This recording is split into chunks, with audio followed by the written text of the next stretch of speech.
They ducked into a darkened bedroom, flinging the bed against the door.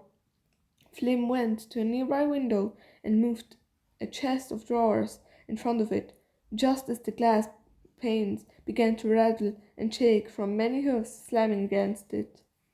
It was no time at all until the fierce pounding came to the bedroom door, only mildly muffled by the mattress.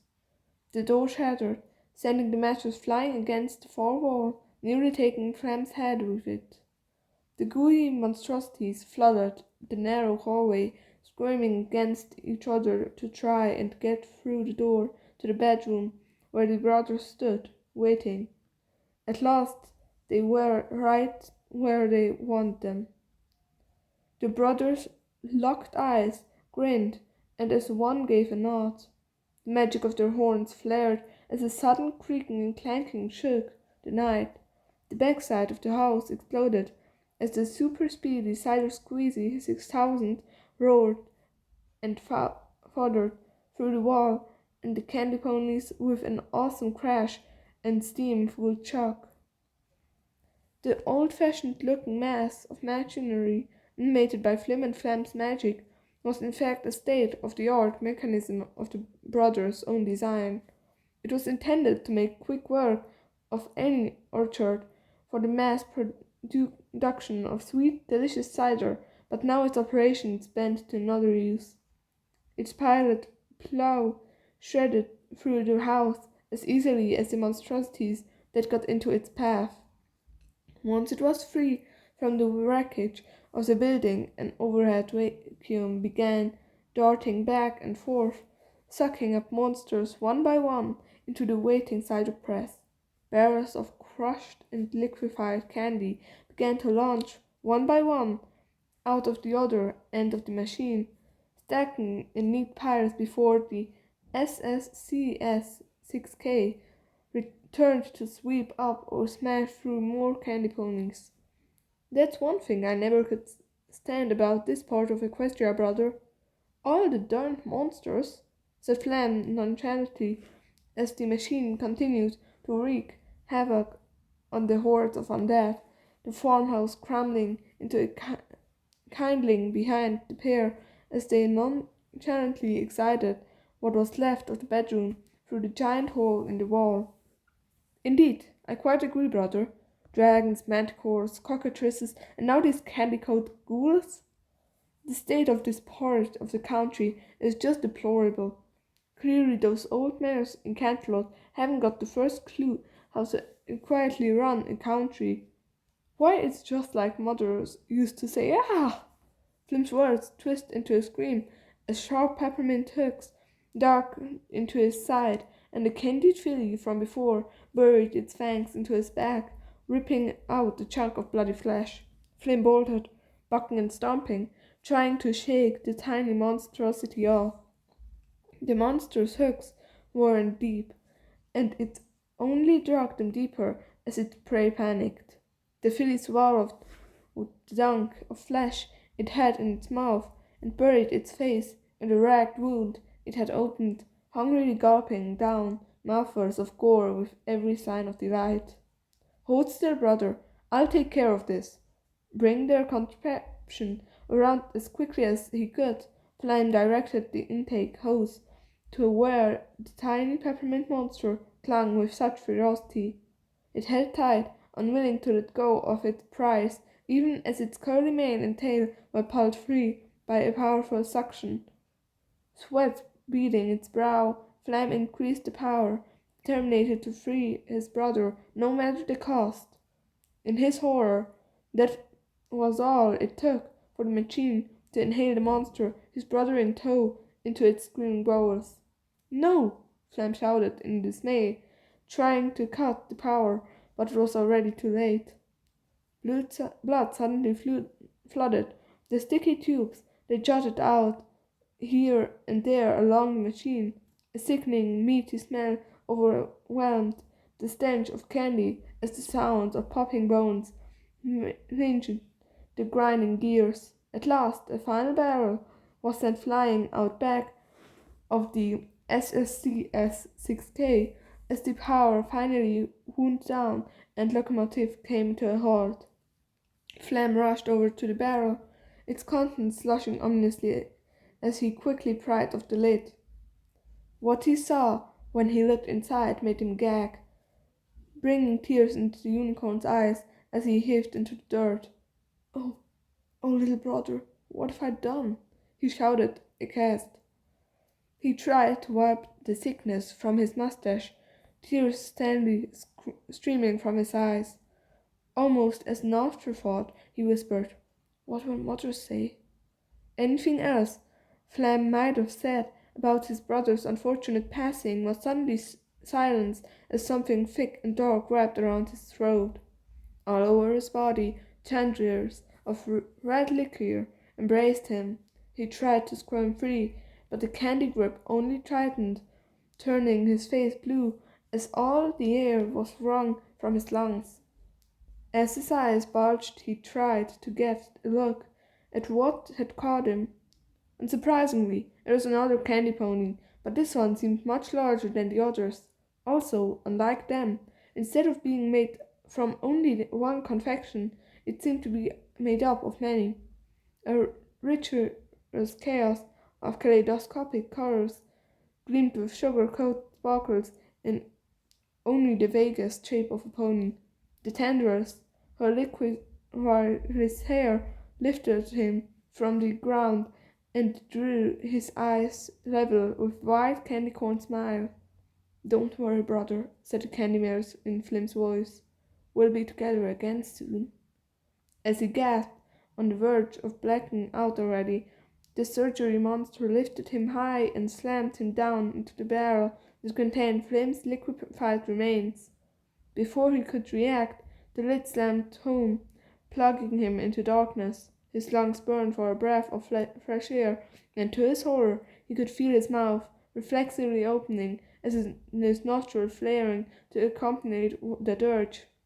The barrel bounced up and down as Flem struggled to escape, sparks leaping from the barrel as he fired off random bursts of magic, trying to break free. Either the wood was too strong, Flem was too weak, or the Candymare's tendrils had the barrel too well. It was only a few seconds, but it felt like an eternity to Flem as the muffled sounds of his thrashing faded away. It didn't take long for him to half drown, half suffocate in the uncomfortably warm, foul-tasting slurry that was all was left from Flim. "See, brother," whispered the Candy Mare, her voice shifting from Flim's to one of childish glee. "Together forever." The Candy Mare's laughter was caught by the wind and sent echoing across the fields, spreading with the cold wisps of unnatural fog. Hearing it in the everfree forest, a trio moved that was much more quickly towards home, already certain they'd never see the Flim Flam brothers again.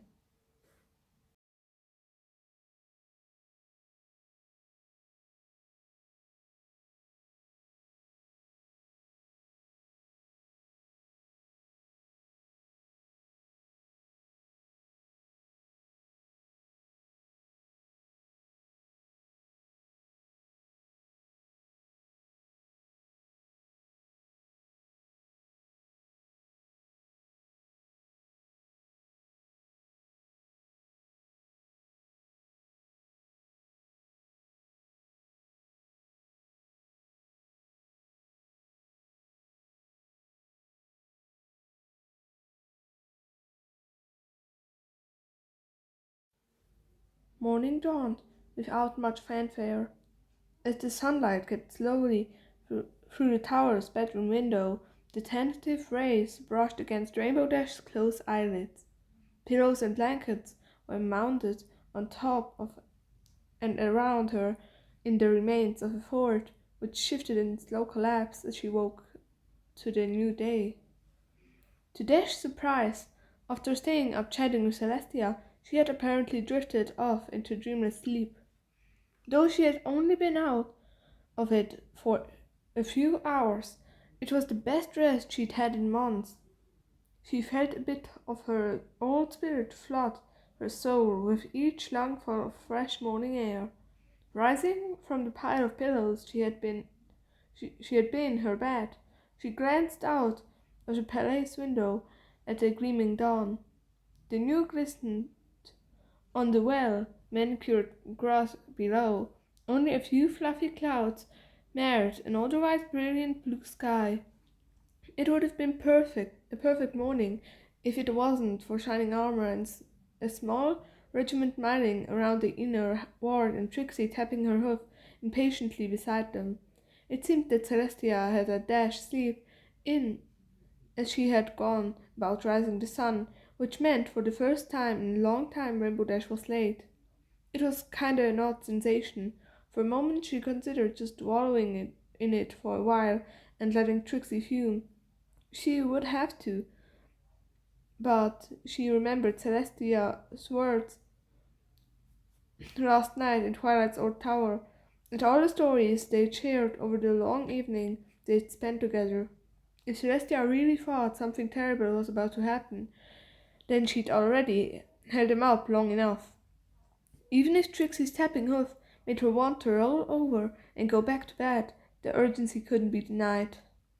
Leaping from the castle balcony, Rainbow Dash hovered in the air over the soldiers. Before she could say anything, Trixie spouted, "Finally! For the self-proclaimed fastest Pegasus in Equestria, you certainly take your time getting out of bed." "I'm sure Rainbow Dash arrived as quickly as he could," said Shining Armor, inserting himself between the two mares. To Dash he said, "Now that you're here, we can move out. I've sent a few scouts ahead of us. They should meet us about halfway between here and Ponyville. We've lost a few patrols out there recently, so I thought it would be prudent to be cautious, even in daylight." "It's probably not a bad idea," admitted the Blue Flyer. "It might be more dangerous at night, but even I haven't spent much time on the ground around Ponyville in a while. You earthbound ponies need to be careful, especially with the Ponyville Express out of commission.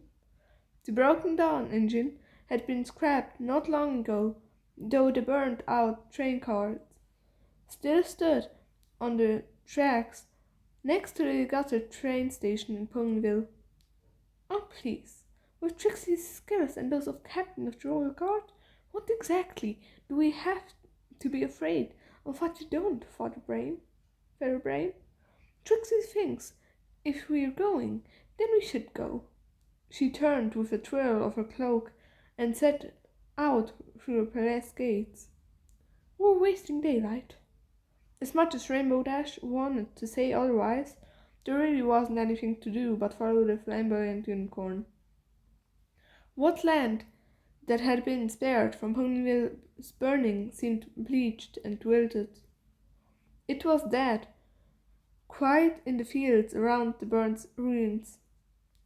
When spring had come, Dash had worried about how she was supposed to wrap up winter by herself, but with no corpse to plant, all she really had needed to do was wake the animals up and melt the ice and snow. When she had gone to wake the critters from their burrows, however, they were strangely abandoned. Even the bear cave looked though it had never seen any use. She went ahead and cleared out the clouds to make a way for the sun and melt the snow, but those empty warrens still haunted her thoughts for many days afterwards. She finally decided all the animals must have been spooked by the fire and had moved out of the area. Either that or the limp vegetation around Ponyville, with no ponies to care for it aside from Rainbow Dash, was unappealing to the critters. It was silly to think something had just swallowed up every animal around Ponyville, right? The birds had eventually returned from the south, but they didn't stick around long. At least that's what Rainbow Dash told herself. She didn't want to consider the alternative to why the skies were so empty and the hedgerows so quiet. Shining Armor scouts had returned, but they had little to report. Nothing living under the bright blue sky so much as twitched. There was only a cool breeze that played with the ashes and dust that still clung in drifts here and there around the burnt town. The usual sounds that had accompanied their hoofs were muffled by these ashes as they took their first steps into the shadow-filled town. Though there wasn't a cloud in the sky, the sunlight didn't seem as bright here as it had on their from Canterlot. Of course, that might just be Rainbow Dash's nerves playing on her mind. This was the first time she'd set a foot in Ponyville since the fire. At least outside of her nightmares, anyways. One of the soldiers knelt to pick up a half-melted orange bucket. It had been in the shape of a pumpkin once, though the dried back sludge inside was no longer identifiable as the candy it had once contained. Trash like this was littered all over Ponyville. It hadn't been burned, had largely gone undisturbed, even as Celestia had sent a team after team to investigate what had happened here. The going theory among the populace of Canterlot was that there had been no single cause for the fire that had consumed the sleepy little town.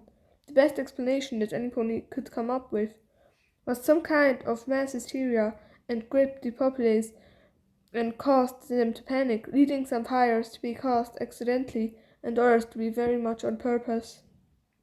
It was the cause of this hysteria that no pony had been able to agree on: an invading force, internal strife, or something darker. There were as many theories as ponies left in Canterlot.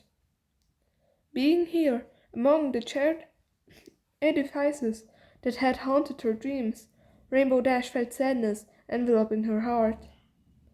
She had thought she might be fearful or timid, but instead, in the light of day, what was left of Ponyville was mainly just overwhelmingly depressing. Her melancholy seemed to stretch over to the rest of the party as the others' eyes strayed away from looking at the town directly as much as possible. The sun was bright, the air was cool and sweet, and the contrast with their surroundings only served to make the tragedy of what had taken place here more pronounced. It was Twilight's brother who was the first to shake himself free from gloomy thoughts and get down to business.